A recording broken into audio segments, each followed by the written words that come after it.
A new bill in Texas is the latest in a string of efforts to restrict voting rights in Republican-led states. So the Texas House and Senate have now passed two different versions of a bill, which means it's headed to a rewrite behind closed doors. Here now to discuss this is ABC News political director Rick Klein. Always good to have you. And ABC News contributor Mike Muse, friend of the show here as well. Rick, let me start with you. We're talking about Texas here. Remind folks what's at stake here and what's been happening in Texas, usually reliably a Republican state, but President Trump won that state by much smaller margins than they're used to.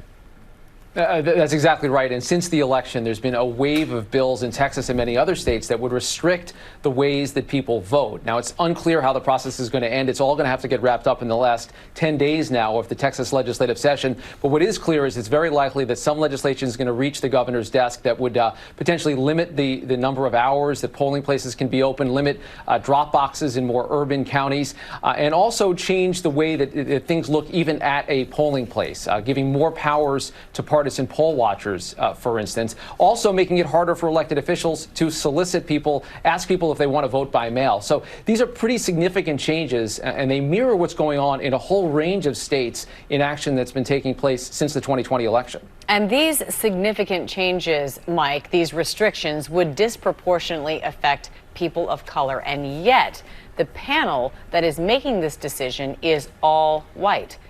What message does that send?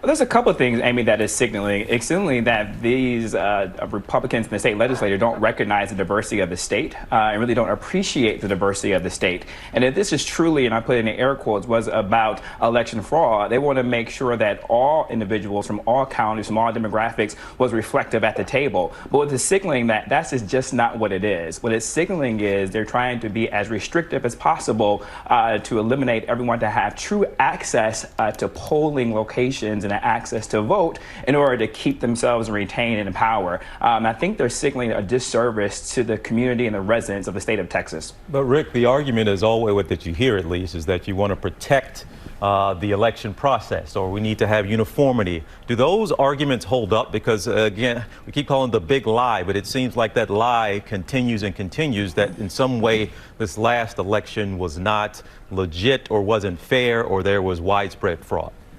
There are good reasons to change election laws. It happens all the time, and particularly after states expanded the ways that people could vote because of COVID restrictions. There won't be another election, we hope, that happens like last fall's elections. That said, the fact is that laws like the one that is close to being enacted in Texas and has already come into place in places like Georgia and Iowa and a whole range of other states, Florida, those laws would not even be under discussion right now if not for the inspiration of the big lie. President Trump has spread misinformation, lies about the last election that is spread. It's become a mantra in circles in the Republican Party. And now you have Republican lawmakers who are using public mistrust over voting laws as the rationale for including these new restrictions. And they are restrictions in how people vote.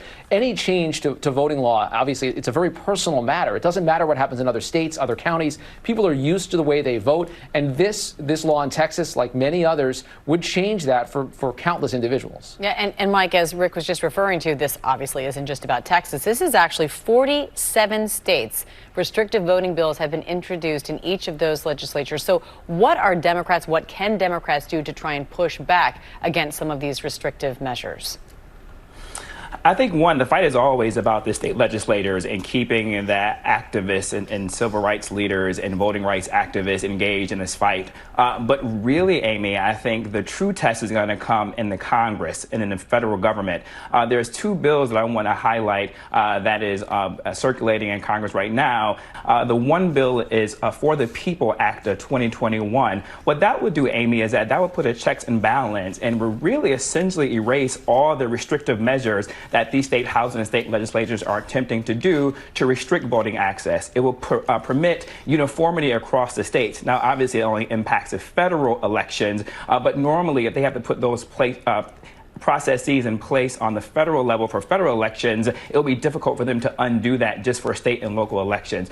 The second thing that I want the audience to really pay attention to is the John Lewis Voting Rights Amendment Act. The key to that is that it will put place back a provision in the 1965 Voting Rights Act where states will have to get authority that have showed historically discrimination as they make election changes. And so I think those two measures are what voting rights activists will really have to pay attention to make sure those bills get passed in Congress in order to prevent what we're seeing happening across these 47 states. We will certainly be keeping our eye on this, as we know you will as well. ABC News political director Rick Klein, ABC News contributor Mike Muse, thank you both for your time. We appreciate it.